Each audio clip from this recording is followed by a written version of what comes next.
The biggest mistake Indian students make when building their profile for US universities is that they do too many things and none of them deeply. US admissions officers are not counting how many activities you have done. They are trying to find answer of these two questions, that are, who is this person and what do they genuinely care about. And the truth is, most applications look exactly the same. Student council president, MUN participant, NGO volunteer, a few certifications here and there, or maybe a sport, which is impressive on paper but forgettable in reality. Hi, I'm Akhilesh from Admit Abroad, and we have helped hundreds of students get into top ranked universities across the world. So in this video, I'm ranking top 10 extracurriculars for US university applications based on what actually works, what actually makes an admission officer at MIT, Stanford or Harvard say, we want this student. For each one, I'll tell you what it is, give you a real example and be honest about the impact it has. So let's get right into it.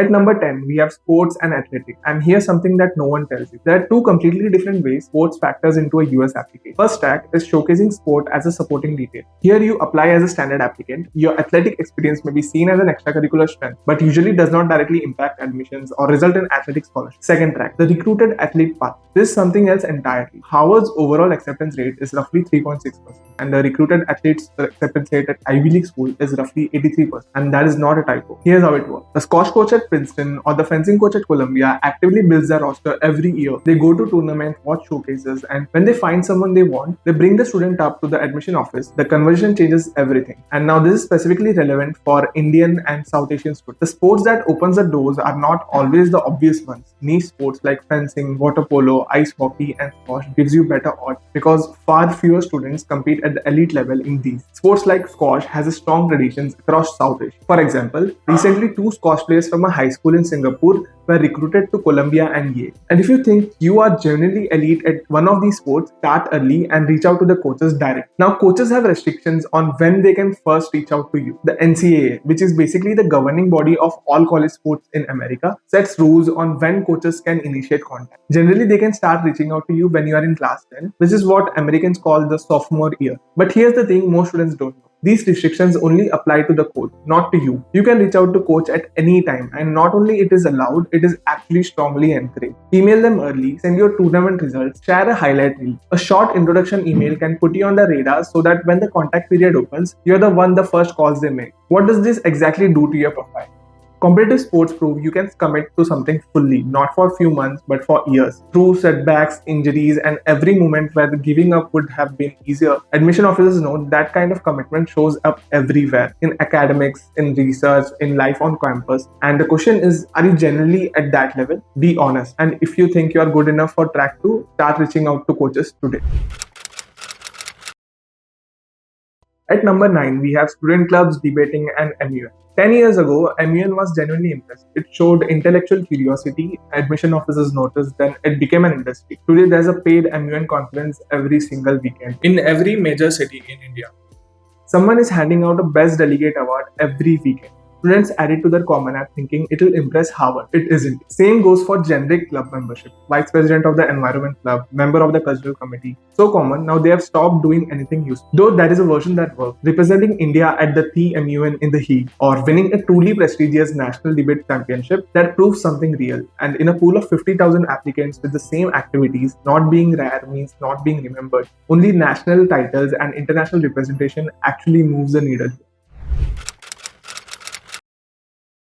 At number 8, we have community services and volunteer. And I'm not telling you not to volunteer. Giving back matters, and US universities care about students with a sense of responsibility. But here's the honest truth. Community service has become the default extracurricular, the thing everyone adds because it sounds good and nobody can argue with it. This is exactly why it has stopped helping anyone stand out. When an admission officer reads volunteer at an orphanage every Sunday, they believe you. They have read that sentence in 10,000 applications before yours. Unless your story is genuinely different, it disappears. Here's what different actually looks like. Imagine a student who saw the kids in the neighborhood had no access to coding education. They didn't join an existing NGO. They built a program from scratch, recruited volunteer teachers from their own school, designed a curriculum, and over 2 years they taught 200 students programming. And out of them, 20 went on to enter coding competitions, 5 got scholarships. That's not volunteering, that's impact. The word that matters the most is sustain. 1 month of volunteering shows nothing. 1 year of consistent work where you have built something real with actual results shows character. And character is what separates good application from great ones.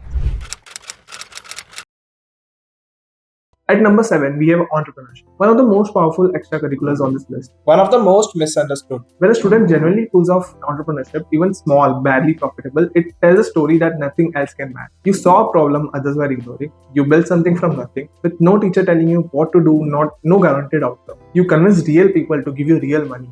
Things went wrong like they always do, but you kept going anyway. But here's where most students go wrong. They hear entrepreneurship and they manufacture something. Like an Instagram page selling this to their friends, a startup with a logo but no customer, a freelance business that made 5,000 rupees then quietly stopped and still listed as founder and CEO on their common app.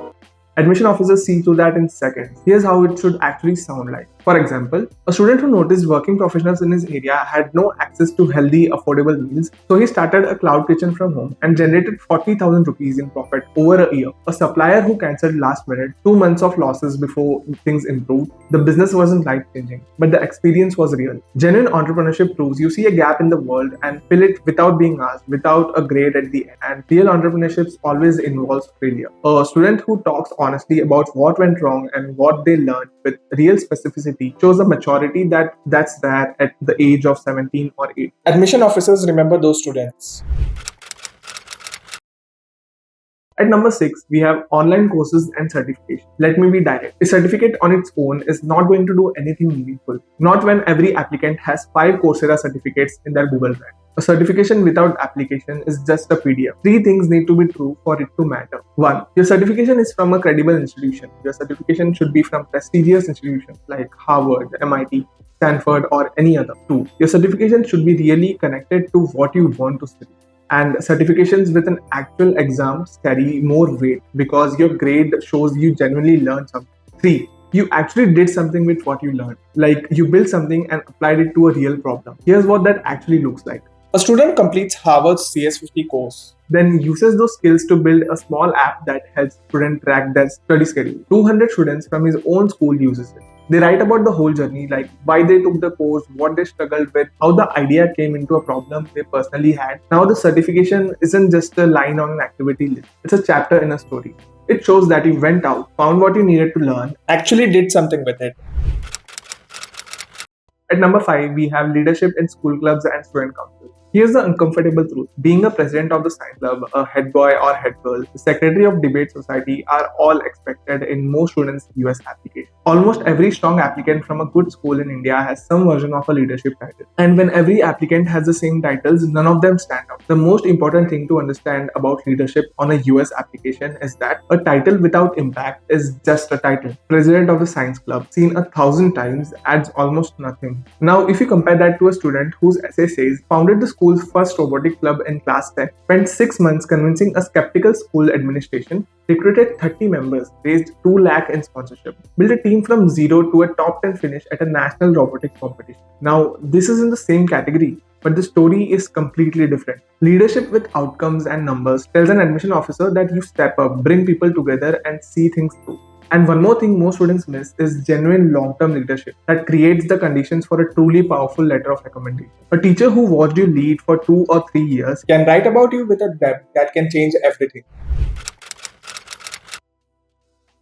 At number 4, we have content creation. This is the one most students and counselors are sleeping on. And it comes down to one thing that almost nothing else on this list can offer. Verifiability. Think about every other activity, your internships, your leadership, your community service. An admission officer has to take your word or a certificate for it. Content creation is different. An admission officer at Harvard University can open their laptop right now and watch your videos, read your blog, go through your portfolio. They can see who you are as a thinker, as a communicator, as someone with a real point of view before they have even finished reading your application. And most importantly, numbers matter. 200 subscribers tells a different story from 20,000 subscribers. But beyond numbers, authenticity, depth, and consistency over time matters more. An admission officer would rather see someone putting out thoughtful content for 2 years with 3,000 engaged followers than someone who went viral once and then posted nothing for 8 months.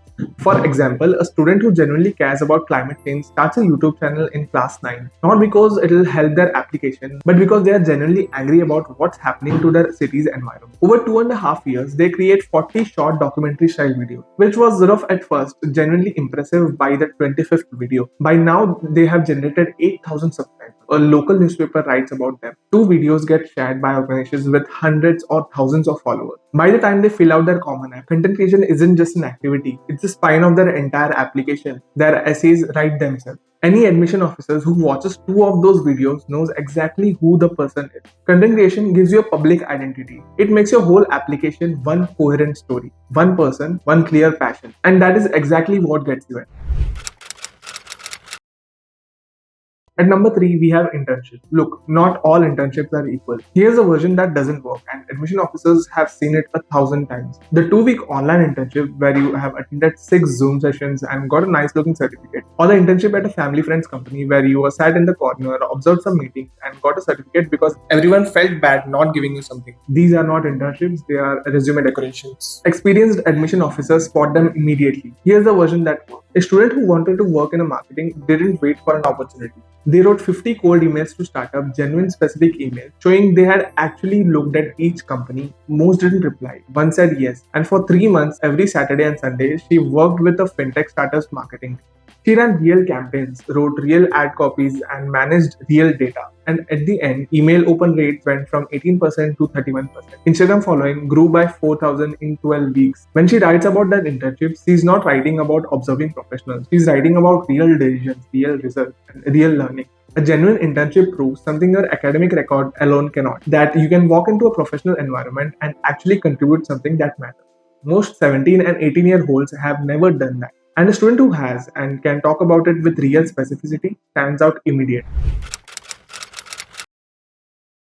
At number 2, we have independent research with professors. Of everything on this list, this has the most potential to genuinely separate you from the crowd. Not just from Indian applicants, from applicants everywhere. Here's why. MIT, Stanford, Caltech, Harvard, Princeton, they are not teaching institutions at their core. They are research institutions.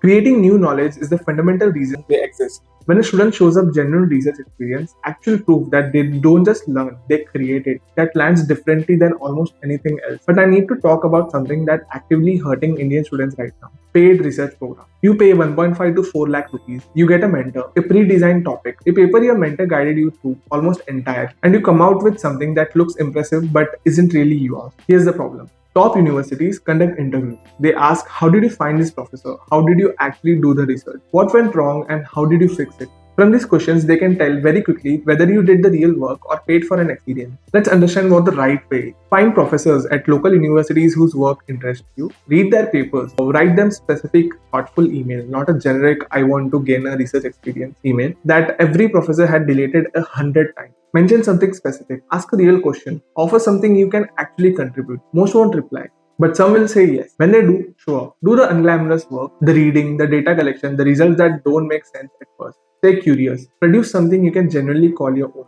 Genuine research proves you are already thinking at a university level before you have set foot in one. It tells the admission officer you won't just be a student on our campus. You will be a contributor to it.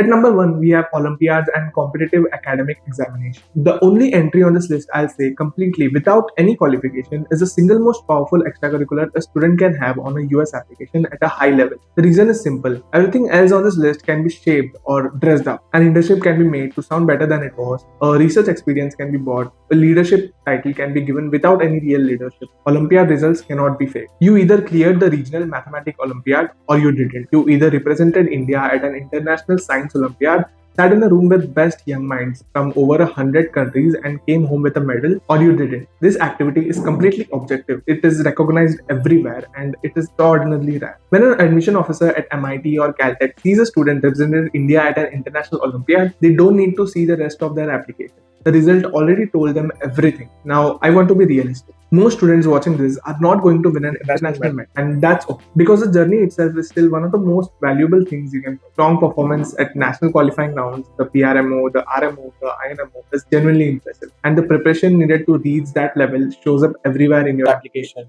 And if this is something you want, start in class 8 or class 9. It takes years, not months. Focus on 1 or 2 Olympiads connected to what you want to study and commit. Because an Olympiad result removes all doubt. It doesn't just prove you're smart. It proves the kind of relationship you have with the subject. Nobody reaches the national or international level through shortcuts. They get there through years of genuine love for a subject, solving problems not because they have to, but because they cannot stop. The relationship cannot be manufactured, it cannot be bought, which is why the best university in the world respond to it the way they do. So there you have it, the honest truth about the top 10 extracurriculars for US university application. But before you go, one idea worth sitting with is the students who get into MIT, Stanford, Harvard, and Princeton are not special because they did more things. They're special because somewhere along the way they stopped trying to build an impressive application and started trying to build an interesting life. They found one or two things they generally cared about and they went deep. Not because it would look good, because they couldn't help it. By the time they filled out their application, they didn't have to figure out what to write. They just described what they had already become. This is what gets you in. Not the list, not the titles, the person underneath all of it. So the question isn't which extracurriculars should I do? The question is who are you actually trying to become? Start there. Everything else will follow. If you want help figuring out what that looks like for your specific profile and your dream university, the links are in the description. Drop your details and we'll take it from there. And if this video gave you even one thing to genuinely think about, like, share, and subscribe. There's a lot more coming. I'll see you in the next one.